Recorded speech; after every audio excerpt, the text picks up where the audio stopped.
일단 먼저 탄소 중립 관련해서 그 의의에 대해서부터 말씀을 드리겠습니다. 탄소 중립은 일단 현재 배출하고 흡수하고 있는 탄소의 순 배출량을 이제 재료로 만들겠다는 전략이고, 이런 이제 다양한 경로가 존재를 할 수가 있습니다. 다만 기후 변화에 따른 이제 피해 비용을 좀 비교해서 보자면 탄소 중립 시나리오는 앞으로 피해 비용을 상당히 저감할 수 있다는 점에서 중요하다고 볼 수 있습니다. 과거 이제 탄소 감축이 기후 재해에 대한 이제 피해를 적응하고 또 감축하고자 했다라는 지금의 논의에서 지금은 좀 더 매우 적극적이고 능동적으로 대응을 해서 그 탄소 중립을 달성해서 미래에 대한 피해를 줄이고 또 미래 성장 동력을 발굴해서 녹색 성장과 지속 가능한 성장을 통해서 그 경제 성장을 같이 이루고 또 궁극적으로는 국민 삶의 질을 향상시키는 경제, 환경, 사회가 통합된 국가 전략과 크게 연관이 되어 있다고 볼 수 있습니다.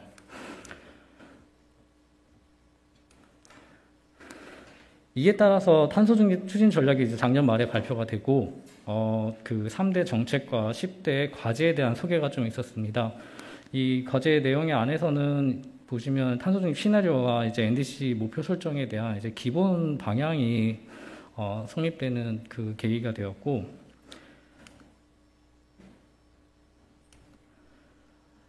그 이후에 이제 탄소 중립 시나리오가 발표가 되면서 심의 의결되고 또 5가지 원칙, 그 책임성의 원칙, 포용성, 공정성, 합리성, 혁신성의 원칙을 가지고 탄소 중립 시나리오가 그 만들어졌고 최근 10월 18일 날 위원회 심의 의결이 되었습니다. 그래서 비전으로서는 저희가 지속 가능한 탄소 중립 사회를 만들어 간다라는 그런 비전을 가지고 2가지 시나리오 대안이 지금 그 제시가 되었습니다. 일단 첫 번째로 보시면 화석 연료의 발전, 그리고 전기 수소차의 비율, 흡수 전략, 그리고 수소 공급 방식에 따라서 온실가스 배출을 최소화하는 그런 A안하고, 온실가스 배출량은 A안보다는 많지만 이제 흡수 기술을 보다 적극적으로 활용을 하는 이제 탄소 중립을 이행하는 B안이 이제 2가지가 나와 있습니다. A안은 화석연료 발전을 전면 중단하고 있고, B안에서는 LNG 발전이 일부 유지되고 수송에서는 대체 연료를 활용하고 내연기관차도 남아있게 되지만 CCUS와 같은 탄소 포집 저장 기술로 이제 탄소 흡수량을 늘리는 시나리오입니다. 이 시나리오에 따르면 그 2018년도 배출량과 비교한 그림은 왼쪽과 같고, 일단 그 한 8,400만 톤 A안에서 그리고 1억 2천만 톤이 B안에서 이제 발생하고 흡수하게 돼서 제로를 만드는, 넷 제로를 만드는 시나리오고, 오른쪽 시나리오 안에서 보시면 그 두 시나리오 간의 차이 부분과 동일한 부분들을 구분을 해놨습니다. 그래서 상이한 부분들은 전환 부분에서 화석연료의 사용 여부, 그리고 수송 부분의 이퓨얼과 같은 대체 연료 사용 부분, 그리고 수소 부분에서의 수전의 수소 외에 일부 부생수소와 추출수소를 사용하는 부분에 따라서 시나리오가 구분되어 있고, 아래쪽에 보시면 CCUS의 활용 부분이 A안보다 B안이 크게 잡혀 있다는 점을 확인하실 수가 있습니다. 하지만 저희 이 그 발표된 이후에 상당히 다양한 의견이 있고 또 특별하게 저희가 논의를 해야만 하는 그런 쟁점들이 존재를 하고 있습니다. 첫 번째로 탄소 중립 목표에 대해서 이제 그 속도가 적절한지에 대한 질문부터 시작이 됩니다. 그리고 에너지에 대한 수요 관리 부분은 많이 상대적으로 좀 적게 고려가 되어 있다는 점도 있고, 산업 구조가 그대로 2050년까지 이어질 것이라는 전망 속에서 이제 온실가스 감축이 맞는 것인가 하는 질문도 있습니다. 지나치게 기술 중심적인 접근은 아닌지, 그리고 원전의 역할과 화석연료의 발전 비율, 재생에너지의 잠재성, 또 간헐성이 정말 기존 에너지 시스템을 대체 가능한지, 또 수송 부분의 이제 대체 에너지의 비효율성 등도 저희가 고민을 해봐야 될 부분이고, 또 수소에서 수요와 공급에 있어서는 수소는 이제 에너지 전환과 저장 손실에 따른 비효율성, 미래 산업 육성에 대한 쟁점들도 남아있고, 공급에서 지나치게 해외 수입 비중이 높다라는 점, 그리고 CCUS 같은 경우에는 감축 회피 전략으로 사용될 수 있는 건 아닌가 하는 이제 주로 현실 가능성하고 이제 효율성 관점에서 쟁점이 많이 되어 있다라고 파악하고 있습니다. 시나리오와 함께 이제 NDC 상향도 같이 발표가 되었는데요. 그 감축 목표가 18년 대비 40% 수준으로 감축하는 안이 나왔습니다. 특별히 이제 전환 부분과 폐기물, 수송 부분에서 상당한 감축을 목표를 하고 있고, 산업 부분은 이제 국내 특성상 약 14.5% 정도의 목표를 세우고 있습니다. 아직까지는 이제 세부적인 내용에 대해서는 논의할 부분이 남아 있긴 한데요. 일단 국제사회 대응 공동 목표에 이제 부합을 하고 있는지, 그리고 다른 국가들과 비교를 통한 상향 수준과 국내 여건상을 고려했을 경우에 최적의 감축량과 기술의 활용, 그리고 비용에 대한 논의는 아직 이루어지지 않아서 이 파트들이 이제 주로 논의가 될 것으로 보입니다. 그리고 국외 감축분에 대한 내용하고 또 부문별 감축 부담이 조금 다르게 설정이 되어 있어서 이것들도 저희가 앞으로 논의가 되어야 될 부분이라고 보여집니다. 그래서 앞에 이제 말씀드렸던 탄소 중립과 국가 온실가스 감축 목표를 설정하는 배경 하에서 이제 탄소 중립이 어떻게 저희가 추진을 되어야 하는지 관련해서 정책 과제들을 설정을 하면서 저희가 한 5가지 정도의 거시적이고 장기적인 측면에서 고민을 해보았습니다. 첫 번째로는 탄소 중립을 이행하는 거버넌스 관련해서, 두 번째는 탄소 시장과 온실가스의 배출권 거래제, 그리고 재생에너지로의 에너지 전환, 또 국가 정책 간의 상호 연계성, 그리고 공정 전환 부분, 끝으로 이제 정보를 활용한 이제 정책 수립과 영향 분석에 관련해서 저희가 논의를 좀 드리도록 하겠습니다. 일단 거버넌스 구축 차원에서 의욕적인 감축 목표를 설정했음에도 불구하고 탄소 중립 정책을 이행하는 그 거버넌스 구축은 좀 미미한 편입니다. 높은 감축 목표를 상향을 했지만 행정부 내에서의 거버넌스가 불명확해서 좀 기후정책의 총괄과 온실가스 배출과 연관된 에너지 정책의 주관이 좀 다르고, 탄소중립위원회가 기후정책의 이제 심의 조정 역할을 하고 있지만 구성상 적극적인 조정 역할이 좀 어려운 상태라고 보시면 될 것 같습니다. 두 번째로 탄소 시장과 관련해서는 배출권 거래제가 감축 목표 달성의 핵심 정책 수단이고, 실질적으로 국가 총 배출량의 약 70%를 관리하고 있는데, 가격이 지금 현재 아래 표에서 보시듯이 지금 상당 부분 떨어져 있습니다. 이거는 이제 어떤 제도의 시스템상의 문제가 지금 발생을 했다라고 보여지면 될 것 같고요. 그리고 시장의 이제 유동성, 시장 개입 등 정부의 이제 시장 개입이 있었는데 그것들이 이제 시장 유동성을 극히 저조하게 만들었다는 그런 측면도 있었고, 또 불안정한 이제 시장 가격들과 낮은 경매 비율 때문에 탄소 가격에 대한 이제 신호 기능이 좀 미약하다 보니 탄소를 감축하려고 하는 유인이 좀 적지 않았나라고 지금 판단을 하고 있습니다. 세 번째로 저희 에너지 시스템 관련해서는 재생에너지 비율이 지금 현재 가장 핵심적인 파트로서 태양광과 풍력이 분류가 돼 있고, 지금 시나리오에 따르면 2050년에 지금 필요로 하고 있는 전력량의 약 60%, 그리고 A안에 따르면 70%까지 재생에너지로 이제 공급이 필요한 상태입니다. 그렇기 때문에 이제 많은 보급이 이루어져야 되는데 그 안에서 이제 수용성과 비용 증가가 지금 많이 우려가 되고 있는 상태입니다. 특히나 이제 수용성 같은 경우에는 사업 수행이나 이제 수익 분배에서 구조적인 문제가 발생을 하고 있고, 토지, 산림에 대한 훼손 문제, 개통 접속에 따른 문제들도 발생을 하고 있으며, 이제 발전 비중이 이제 증가할수록 RPS 이행 비용 같은 것도 계속해서 이제 증가할 것으로 지금 예상이 되고 있습니다. 또 국가 정책 간에서의 상호 연계 전략도 지금 저희가 들여다봐야 할 문제인데, 일단 연계성이 저하되어 있고 불일치가 이제 우려가 되는 부분이 있습니다. 탄소 중립 정책과 또 다른 기타 국가 전략 간에 이제 좀 불일치되는 부분이 있을 뿐더러 다양한 이제 환경 목표 간의 이제 연계성도 지금 고민이 필요한 시점입니다. 탄소 중립은 기본적으로 탄소의 배출의 감축에 영향을 두고 있지만 그 영향이 지대에서 기후변화, 미세먼지, 에너지 전환 등 다양한 환경 정책 간에 이제 공편익도 연계를 해야 되고 상호작용들도 파악을 해야 될 필요가 있습니다. 이 부분뿐만 아니라 다른 환경 목표들과의 연계성도 지금 저희가 찾아봐야 될 시점인 것 같고요.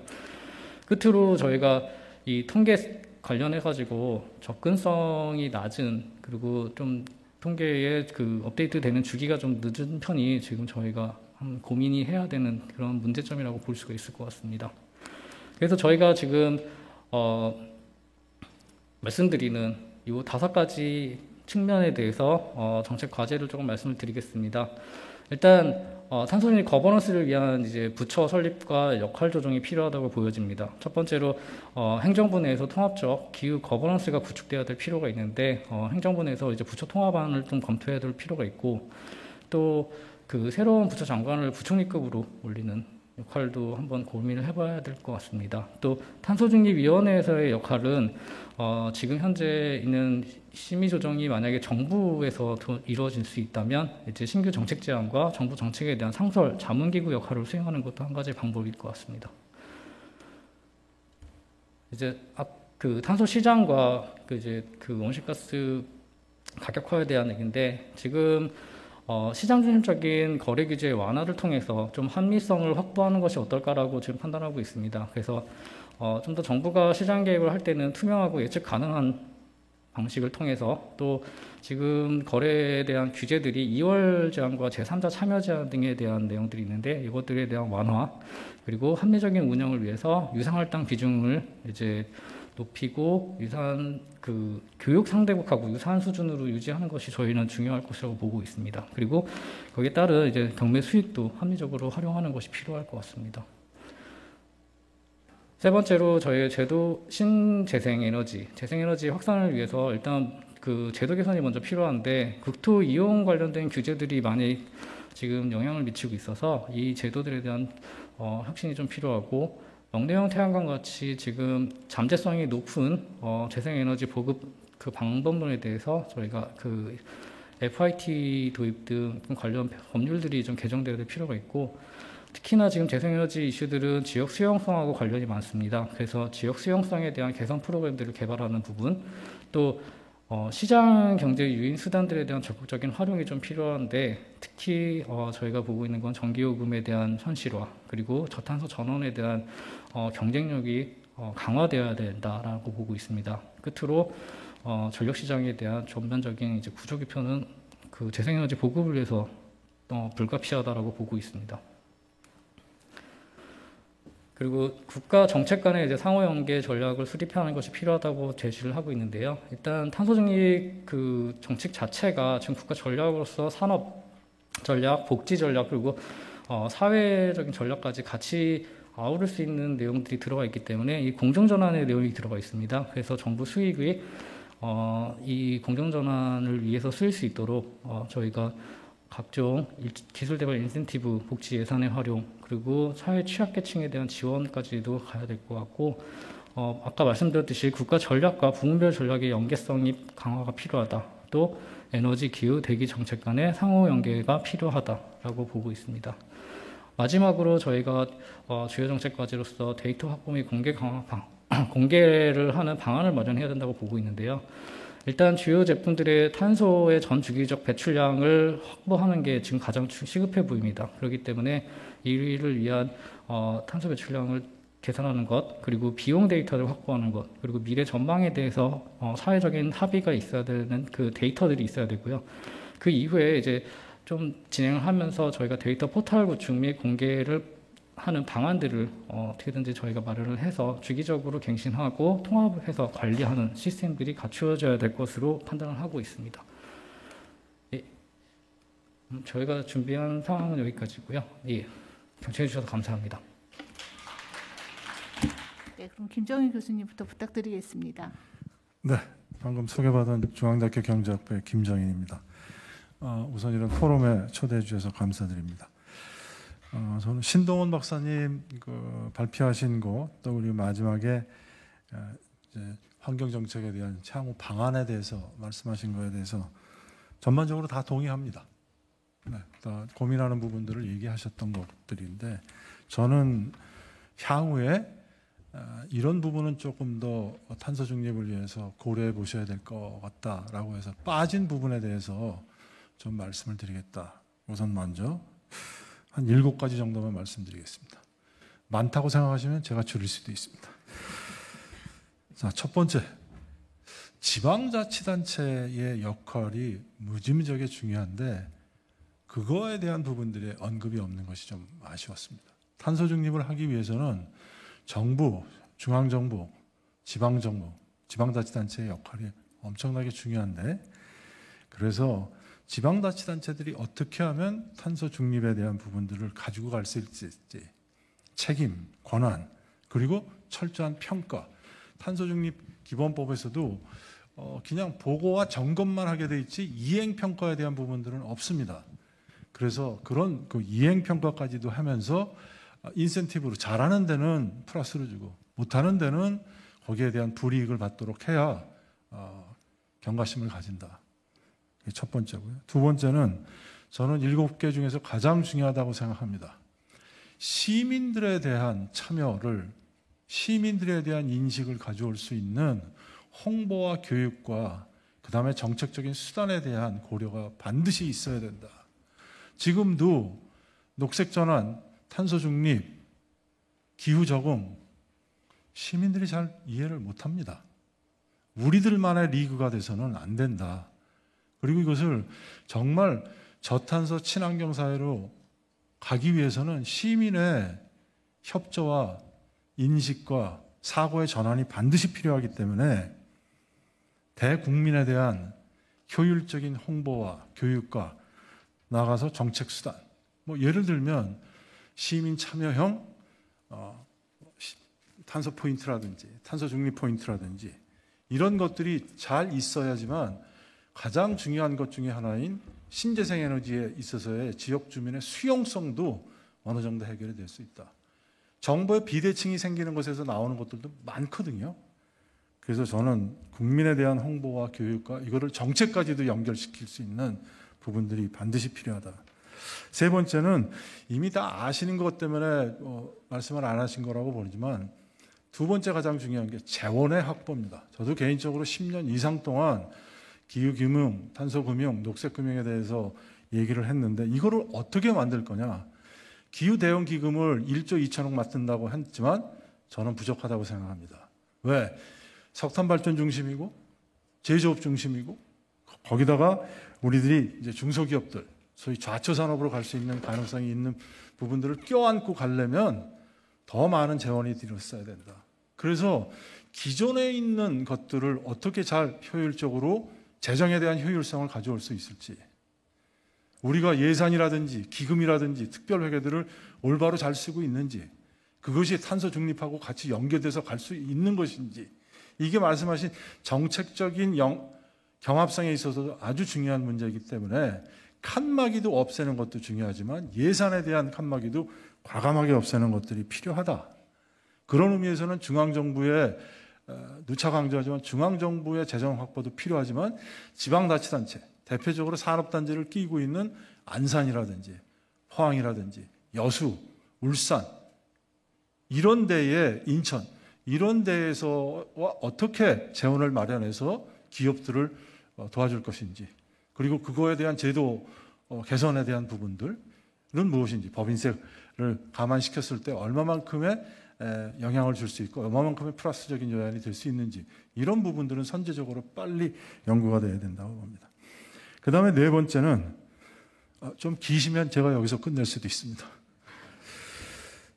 새로운 뉴 넥서스를 연구를 해야 된다. 아까 좋은 말씀을 하신 게 에너지, 기후변화 이런 부분들이 다 연결돼서 대기정책 연결돼서 간다고 하셨는데 정확히 맞는 말씀입니다. 그래서 에너지, 기후변화, 대기, 특히 미세먼지에 관련돼 있는 지금 것들 플러스 물 이런 거 나아가서는 이제 토지의 이용 같은 거를 통해서 이제 넥서스라고 얘기하는데 대기 정책의 미세먼지 같은 대표적인 것들을 같이 연결시켜서 나가는 그런 정책들이 소위 넥서스 정책이지만 OECD가 강조하는 뉴 넥서스 정책이 필요하다. 그리고 다섯 번째는 40% 정도 달성하고 앞으로도 그러겠지만 국외 감축에 있어서에 대한 부분들이 논란은 있다고 그러죠. 저는 개인적으로 국외 감축분이 반드시 있어야 된다고 생각합니다. 왜냐?